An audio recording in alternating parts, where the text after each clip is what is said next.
14.1 का 13वां सवाल है। एक पासे को एक बार फेंका जाता है, निम्नलिखित को प्राप्त करने की प्रायिकता ज्ञात कीजिए। पहला सवाल देखो, एक अभाज्य संख्या आने की प्रायिकता ज्ञात करनी है हमें। दूसरे सवाल में 2 और 6 के बीच स्थित कोई संख्या आने की प्रायिकता ज्ञात करनी है। और तीसरा सवाल है एक विषम संख्या आने की प्रायिकता ज्ञात करनी है। ठीक है, प्रयोग क्या है यहाँ पर, एक पासे को एक बार उछाला जाता है तो अभाज्य संख्या के आने की प्रायिकता, 2 और 6 के बीच स्थित कोई संख्या आने की प्रायिकता और एक विषम संख्या आने की प्रायिकता ज्ञात करनी है। ठीक है, तो देखो 13वें का पहला सवाल, उसमें हमें क्या ज्ञात करना था, एक अभाज्य संख्या आने की प्रायिकता। तो हम मान के चलेंगे, माना कि E बराबर एक अभाज्य संख्या का आना। ठीक है, क्योंकि पहले सवाल में हमें क्या पूछा है, अभाज्य संख्या आने की प्रायिकता ज्ञात करनी है। ठीक है ना, तो देखो सबसे पहले हम क्या मानेंगे, E बराबर एक अभाज्य संख्या का आना। उसके बाद में हम क्या लिखेंगे, घटना E के अनुकूल परिणाम कितने होंगे। ठीक है, और उसके बाद में हम क्या लिखेंगे, कुल संभव परिणाम कितने होंगे, 6। तो देखो पासे को जब भी हम एक बार उछालते हैं तो कुल संभव परिणाम कितने होते हैं, 6 होते हैं। कौन कौन से पासे के ऊपर नंबर लिखे होते हैं, 1 से लेके 6 तक, 1 2 3 4 5 और 6। ठीक है, पासे पर कुल कितने नंबर लिखे होते हैं, 1 से लेके 6 तक नंबर लिखे होते हैं। ठीक है, तो कुल संभव परिणाम तो कितने हो गए, 6।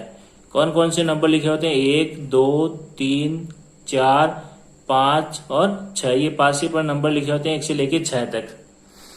अब इसमें से अभाज्य संख्या कौन कौन सी है, तो इसमें से अभाज्य संख्या कौन कौन सी है, 2 3 और 5। तो 3 अभाज्य संख्या है, तो घटना E के अनुकूल परिणाम कितने हो गए, 3।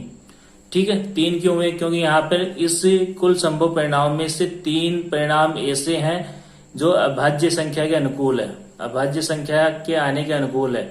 यानी घटना E के अनुकूल परिणाम कितने हो गए, 3, कुल संभव परिणाम कितने हो गए, 6। ठीक है, तो उसके बाद में हमें सूत्र लिखना है, PE बराबर घटना E के अनुकूल परिणाम बटा कुल संभव परिणाम। ठीक है, PE बराबर घटना E के अनुकूल परिणाम कितने हैं, 3। तो घटना E के अनुकूल परिणाम कितने आ गए, 3 बटा कुल संभव परिणाम कितने हैं, 6। तो कुल संभव परिणाम कितने हैं, 6। ठीक है, तो 3 बटा 6, ये कट रहा है यहाँ पे 3 के पहाड़े से, 3 एकम 3 और 3 दूनी 6। तो यहाँ पे आंसर कितना आ गया, 1 बटा 2। PE बराबर कितना आया, 1 बटा 2। ठीक है,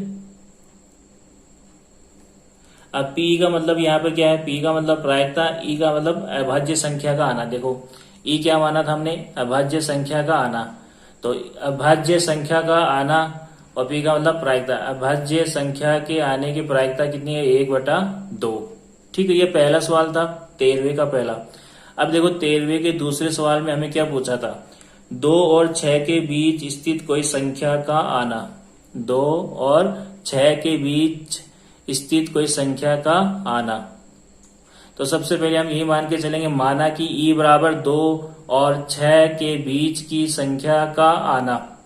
ठीक है, उसके बाद में हम क्या लिखेंगे, घटना E के अनुकूल परिणाम कितने होंगे, 3। कैसे होंगे अभी देखेंगे। ठीक है, कुल संभव परिणाम कितने होंगे, 6। तो कुल संभव परिणाम 6 कौन कौन से, पासे के ऊपर 1 से लेके 6 तक नंबर लिखे होते हैं, 1 2 3 4 5 और 6। तो ये कुल संभव परिणाम 6 हो गए। अब इसमें से हमें ये देखना है 2 और 6 के बीच की संख्या। 2 और 6 के बीच की संख्या कौन कौन सी है, 3 4 5। कौन कौन सी है, 3 4 5। तो घटना E के अनुकूल परिणाम, घटना E के अनुकूल परिणाम कितने हो गए, 3।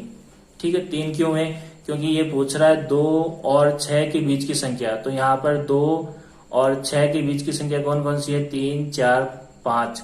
तो गिनती में कितनी हो गई, 3। तो घटना E के अनुकूल परिणाम क्या लिखेंगे, 3।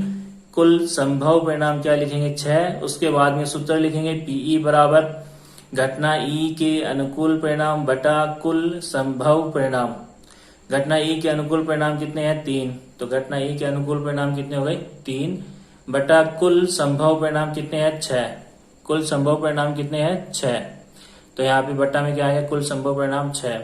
यहाँ पे देखो 3 और 6 कट रहे, 3 के पाड़े से 3 एकम 3, 3 दूनी 6।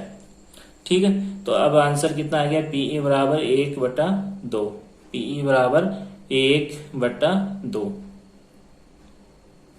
पी का मतलब प्रायिकता, ई का मतलब 2 और 6 के बीच स्थित संख्या के आने की प्रायिकता कितनी है 1/2।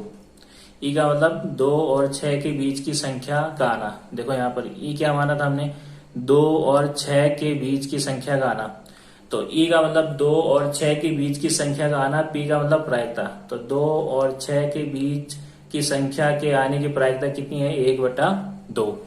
उसके बाद में देखो 13वें का तीसरा सवाल, उसमें हमने पूछा था एक विषम संख्या आने की प्रायिकता। 13वें के तीसरे सवाल में क्या पूछा था विषम संख्या आने की प्रायिकता ज्ञात कीजिए। ठीक है, तो सबसे पहले हम यही मान के चलेंगे, माना कि ई क्या है यहाँ पर एक विषम संख्या का आना, जिसकी प्रायिकता पूछ रहा है उसको हम क्या मान लेंगे घटना ई।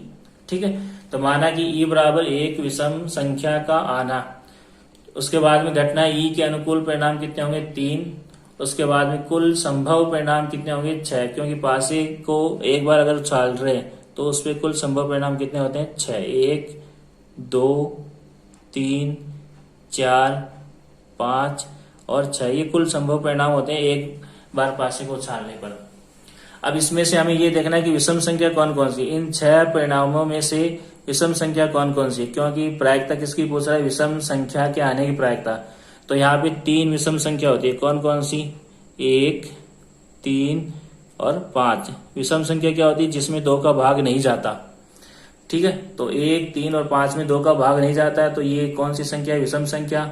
तो घटना ई के अनुकूल परिणाम कितने हो गए 3, क्योंकि 3 विषम संख्या है, कुल संभव परिणाम में से 3 संख्या ऐसी है जो विषम संख्या है। ठीक है, उसके बाद भी हम क्या लिखेंगे सूत्र पीई बराबर घटना ई के अनुकूल परिणाम बटा कुल संभव परिणाम। ठीक है, घटना ई के अनुकूल परिणाम कितने हैं 3, तो यहाँ पे घटना ई के अनुकूल परिणाम की जगह कितना आएगा 3, बट्टा का चिन्ह आएगा, उसके बाद में कुल संभव परिणाम वो कितने हैं 6, तो कुल संभव परिणाम कितने हो गए 6, 3 और 6 कट रहे हैं किसके पाड़े से 3 के पाड़े से, 3 एकम 3, 3 दूनी 6। ठीक है, तो पीई का मान देखो कितना आ गया, पी का मान कितना आ गया 1/2, तो पीई बराबर क्या लिखेंगे 1/2।